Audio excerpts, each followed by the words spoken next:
The Red Room.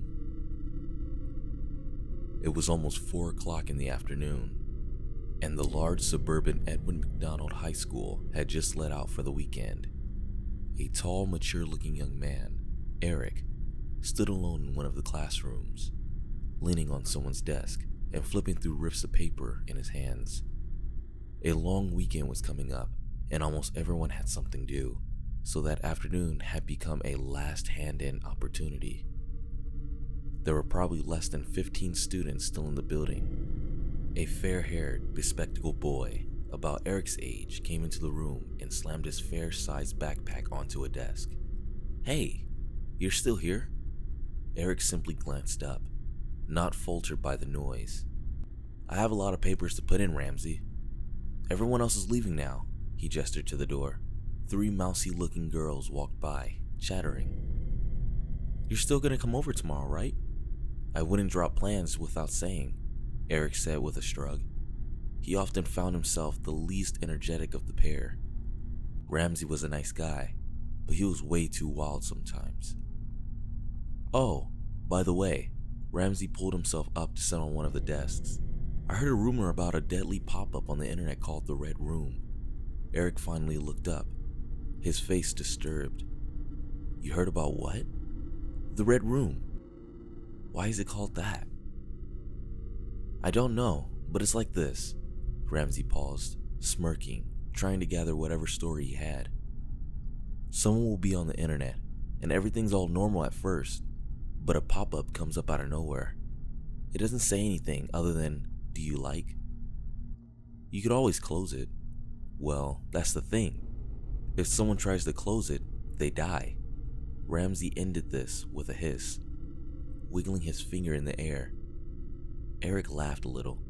"Come on, that doesn't make any sense," he retorted, throwing his jacket on. "How do you know it even exists?" "It just does. I have to test it to be sure." Ramsey was agitated now. "I heard a couple of people have actually died from it." Eric was at the door now.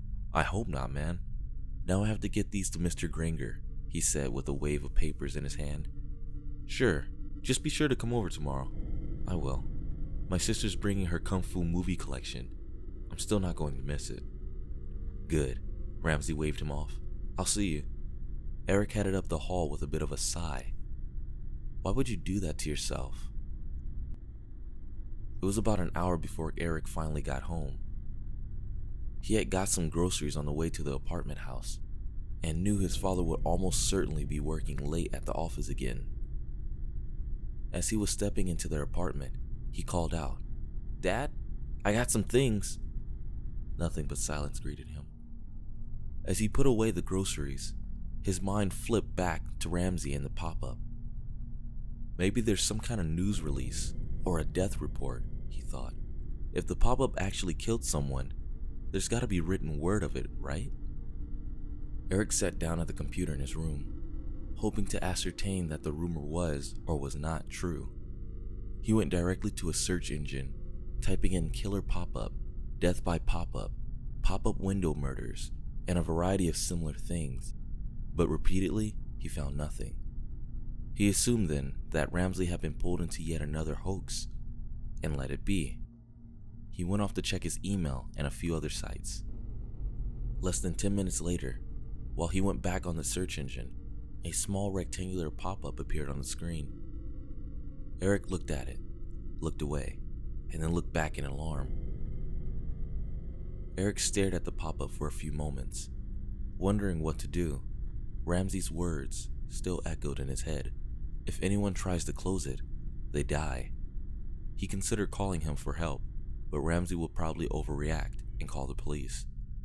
He moved the mouse pointer around the pop-up, checking for another link or more text. It could only be either a joke ad or a virus as far as he knew. Eric closed his main window, checking if the smaller one could be connected to it. But the little pop-up remained. "Oh, very funny," Eric muttered. He moved the mouse to the X, wondering if he should go ahead and close it, all the while arguing with his brain. It's probably just a joke. What if I really am gonna die? This apartment is small. I'd hear if anyone was coming in. And how could they find me? Finally, he clicked the X, slowly and uneasily. It disappeared from the screen.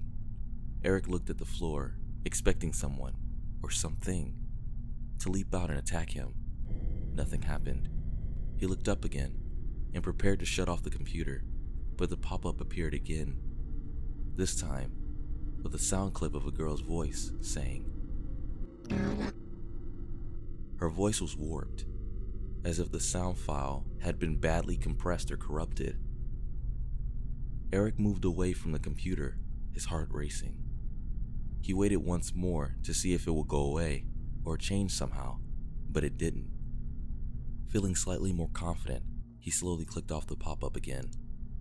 It returned a second later, with the same garbled sound clip.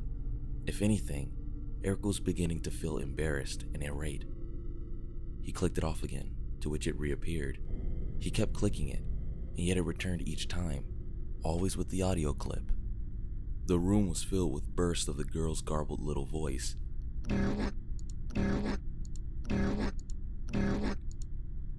After some clicking, Eric realized a word was coming from the line beside like. The sentence now read, Do I like the what? He said to himself, hoping to be eased by hearing his own voice in the room. He was now curious and went back to clicking it over and over again. More text slid from the line, the letters in a different place, every time a pop-up came up. The distorted little girl squawked.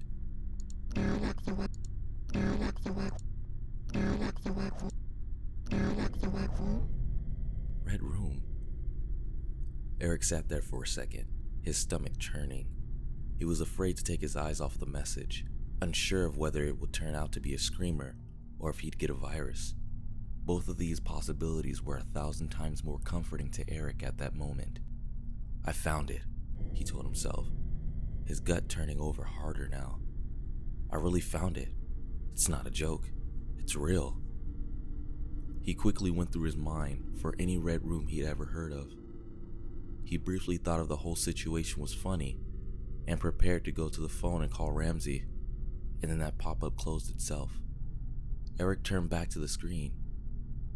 Immediately after, a full-sized window popped up. It was nothing but an enormous text of names on a red background. His hands now jittery, moved forward and scrolled through the window, skimming over hundreds of names. He stared at them, his eyes widened in horror.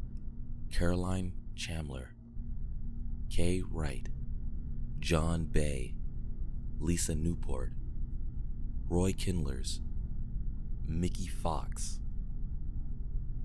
And then Eric saw something that made his heart stop. At the very bottom of the list was the name Ramsey Holmgren.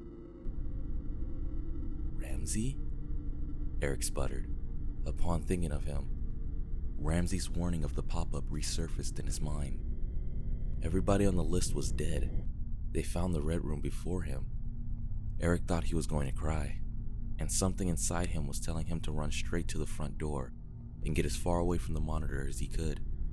But he couldn't move. All he could do was sit there, shivering, eyes locked onto the red and black space that was Ramsey's name.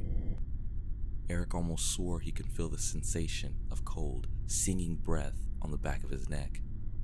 Before he could turn around, two hands clamped down on either of his shoulders and tightened their grip. Eric howled in pain, and before he knew it, he was slammed sidelong into the wall. On a Monday, 1 week later, two girls were sitting in their homeroom at Edwin McDonald High School, waiting for their second period class to begin. One of the girls sat on her desk, kicking her legs back and forth. "Were you listening to the news last weekend?" "Not really. Why?" "Well, two boys were found dead right before the weekend.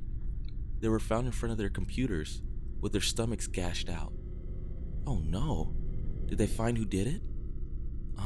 No. But the cops think it was a suicide pact. I don't want to freak you out, but they both had industrial paint brushed on their hands." They said the boys were trying to paint the walls of their room with their own blood. Oh my god, why would they do that? Other classmates were crowding around now, eager to hear. The girl pulled a newspaper page from her satchel and handed it to her companion. Here's the article. I think the boys were from our school. Jeez, the other girl frowned. Why would you want to do that to yourself?